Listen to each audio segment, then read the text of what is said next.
Bom dia, amigos do blog Você Investindo. Segue mais uma análise semanal do mercado brasileiro e americano. Bom, como de costume, olho os principais índices, a abertura dos principais índices mundiais. A Europa, desde sua abertura, está subindo 2,14, né? No caso aqui, Londres subindo 2,14, Alemanha 1,34 e Paris 2,24. Depois de uma semana horrível, segue aí hoje dando, por enquanto, uma folga aí aos investidores. Nos Estados Unidos, a projeção também segue otimista. A Dow Jones Futuro opera na casa de 1,16 positivo, S&P 500 1,30 e Nasdaq Futuro 1,56. Bom, separei aqui para vocês algumas notícias que julgo interessante a gente iniciar o dia. A Ásia iniciou a semana em queda, em parte porque é o ajuste de sexta-feira e outra parte porque o que eu acredito, na verdade, que deve ainda influenciar o mercado dessa semana são as incertezas do cenário macroeconômico.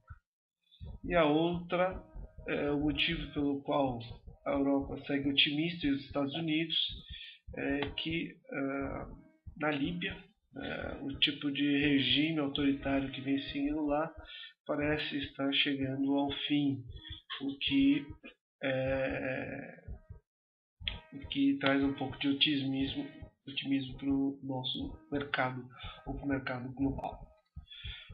As empresas que pagam dividendos essa semana, ex-dividendo, aqui quem ficou posicionado na sexta-feira, ou seja, aqui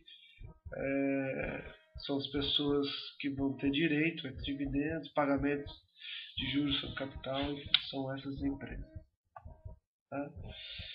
Bom, vamos seguir com as nossas análises. Aqui Dow Jones rompeu o nosso canalzinho, nossa projeção segue se confirmando, não conseguiu fechar a semana passada a linha acima da média de 200 períodos, né? Fez a mínima aqui em 50% da nossa correção de Fibonacci, segue ainda realizando com o IFR bem abaixo, mas note-se que níveis mais baixos já apareceram para o IFR, mas já está numa região muito sobrevendida.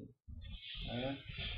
Se essa semana perder a mínima nas 2 semanas, segue tendência, caso contrário, deve fazer um repique ou um pequeno respiro, mas acredito que a tendência ainda permanece de queda, já que perdeu topos anteriores e começou a fazer fundos maiores. No Ibovespa, segue o Ibovespa nem tendência de baixa. Semana passada, depois de uma semana anterior, uma formação de candle positiva, né? Muitos investidores atuam com essa formação de candle, que a gente chama de martelo. No entanto, o martelo ele só se confirma na semana ou no candle posterior. E semana passada foi uma semana com alto volume para queda, né, perdendo aí inclusive a abertura da semana anterior, ou seja, fechou com uma semana de queda com volume alto, segue tendência.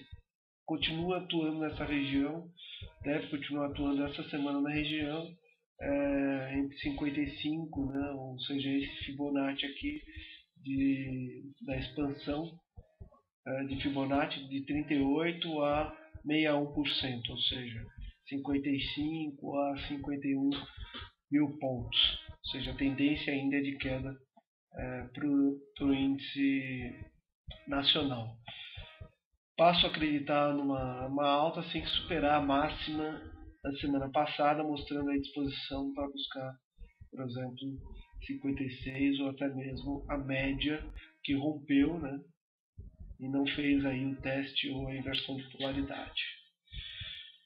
Essas são as notícias. O nosso mercado já abriu, futuro já abriu, segue otimista como Europa. Vamos olhar aqui. É estranho que isso aqui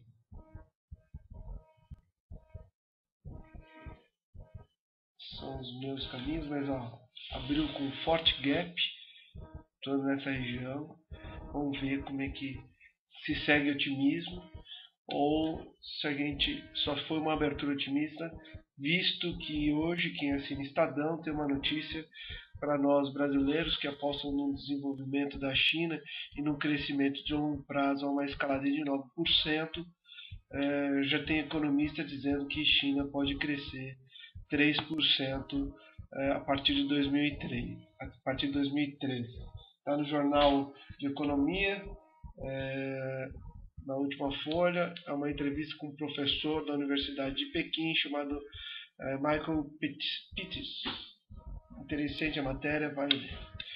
É isso, pessoal. Boa semana, bons negócios.